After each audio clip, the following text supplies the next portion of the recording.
In 1997, there were 3,882,000 babies born in this country. The one that I remember most and only is the birth of my niece, Viola Faith. That's because she was born on my living room floor. Let's say that mothers know better than doctors when babies are going to come. My mom took my sister to the doctor. She was dilated 5 centimeters.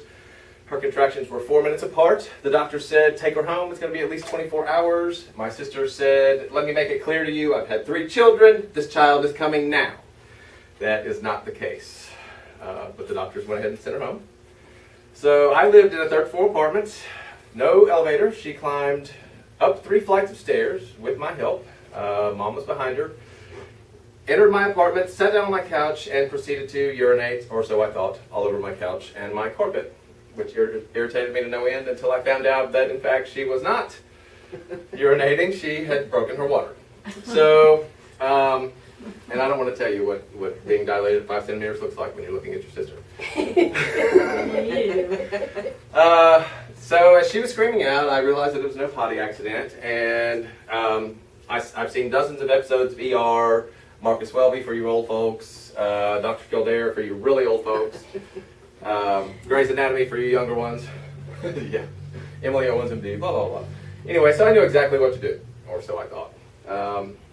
I'm a brother who had 2 years of nursing school when this all was occurring, so naturally my mom, who has had children, expected me to be the one to understand everything that needed to be done as it was going on. So I'm shouting, get the hot towels, boil some water, give me a blanket, give me all these things like you see on TV. Well, I didn't really know what any of it was for. So anyway, it all sounded good. Everyone thought I had everything under control. And so while I had everything under control, Nikki was dropping this baby. My mom was over scrubbing the carpet and the couch because she knew I was very upset. At any rate, as I'm instructing my sister to breathe and remain calm, Mom musters the question, maybe should we call an ambulance?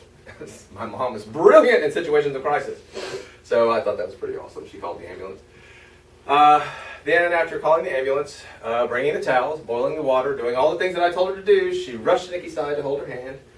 Got her hand crushed. My sister is not really very strong until she's having a baby, and now Mom has arthritis in her right hand. God bless her.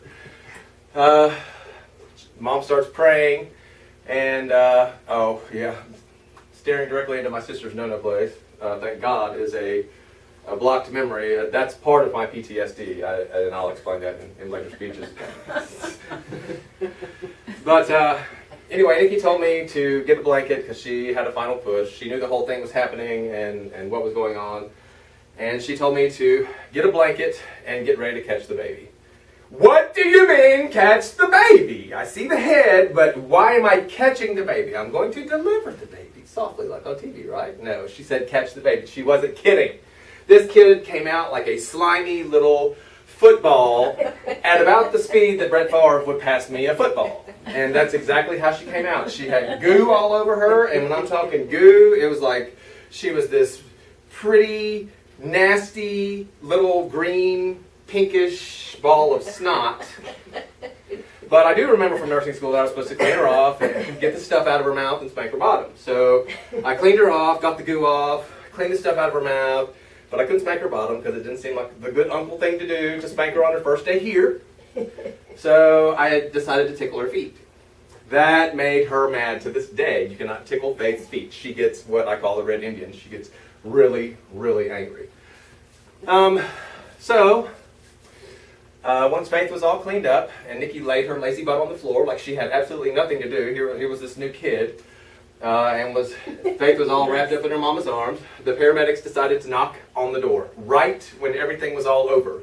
So I'm thinking, okay, they were watching through the window because I saw them drop the popcorn as they walked in the door. But with profound gratitude to God, I threw the door open, begged them to come give my sister some drugs, only because I knew they wouldn't give me any. And they asked if I, as the proud papa, wanted to cut the cord.